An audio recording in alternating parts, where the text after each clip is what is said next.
Alam mo ba na magkapatid din ang fatty liver at mataas na uric acid? Pareho silang galing sa isang ugat, insulin resistance. Napanood niyo ba yung huling video ko tungkol sa kidney at uric acid? Continuation to. So ganito yan, pakinggan mo mabuti ito ha. Kapag lagi kang mataas sa asukal, alak, soft drinks, desserts, kanin, ultra-processed foods, tinapay, junk foods, sugary drinks, fructose, toxic seed oil, tumataas ang insulin level mo. Lalo na kapag mayat-maya ang kain mo nito. Pag malimit na mataas ang insulin level mo, ang atay mo ay nagsisimulang mag-ipon ng taba. Ang resulta, fatty liver. At habang tumataba ang atay mo, nagiging overactive naman ito sa pagpuproduce ng uric. Ang atay kasi nagbe-breakdown ng purines into uric acid dahil kailangan naman talaga natin ito sa tamang amount. Kapag inflamed ang atay dahil sobrang taba, overproduce ito sa uric acid. Pero humihina naman ang kakayahan ng katawan mo na ilabas ito dahil inflamed nga ang atay. Trabaho din yan na magsala at mag-regulate ng uric acid level at kakambal nito ang kidney or bato. Actually, 70% ng uric acid ay sa ihi nalabas and the rest ay sa bituka through poop or dumi. At kapag mataas ang insulin level mo, ayaw ni insulin na itapon ng bato ang excess uric, kaya mananatili talaga ito sa dugo. Sinasabi ng insulin mo sa kidney na, teka muna, huwag ka munang lumabas, baka kailanganin kita, kaya dyan ka lang muna. Pero alam mo, ang pinakamatinding trigger ng parehong kondisyon, yung kidney at saka yung bato, fructose, na mas higit kaysa ibang carb-loaded foods and drinks.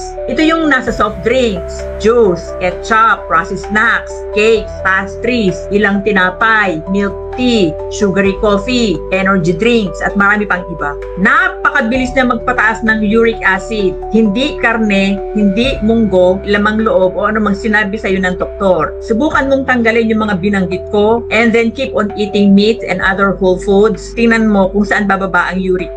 To summarize, fatty liver, gumagawa ng sobrang uric pero konti lang ang nasasala. Bato, nahihirapan magtapon ng uric dahil may nag-hold sa kanya o pumipigil. Cell mo, nai-inflamed, napagaan joints, nanganganak ng ibang sakit tulad ng hypertension.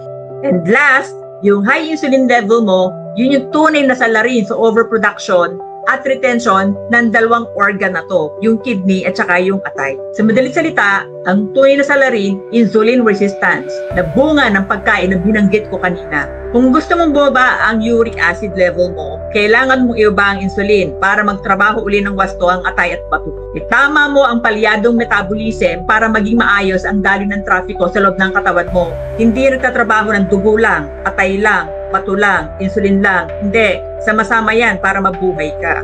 Kumain ka lang ng pagkain na tunay ng likha ng Diyos para sa iyo at hindi yung galing sa factory at tinimplahan ng maraming asukal at kung ano pang chemical. Huwag kang umasa lang sa gamot. Lason yan sa katagalan. Try low carb diet and intermittent fasting at dyan mo makikita ang resulta sa weeks pa lang. Ito yung natural na healing. Hayaan mong gumaling ang katawan mo ayon sa disenyo ni Lord. Hindi kanya nilikha para magkasakit. Ang biyaya ng kagalingan, nasa iyo na. Ayusin mo na lang. And I wish you all good health. Kapag mataas ang uric acid, kailangan natin ng collagen. Ito po. Ang maganda nito, pinagsama-sama na siya, vitamin C, collagen plus glutathione. Kasi ang glutathione is tumutulong sa liver natin. So kapag po ang liver natin ay na-damage, hindi na po siya nakakapag-produce ng amino acid, kaya nagiging uric acid. Pag kulang tayo ng collagen, sumasakit yung ating mga kamay. At vitamin C, nagpapalakas ng immune system. Isasabay lang po natin itong barley natin. Kasi kung hindi ka na nakakain ng mga masusustansyang pagkain, puro preservative na yung nakakain mo at mga bawal na pagkain, itong barley, so alam naman natin na ilang beses po yan binanggit sa Bible. Ito rin po yung ginagamit ni Jesus Christ noong unang panahon. Kaya ang buhay ng tao noon ay umaabot ng 900 years old.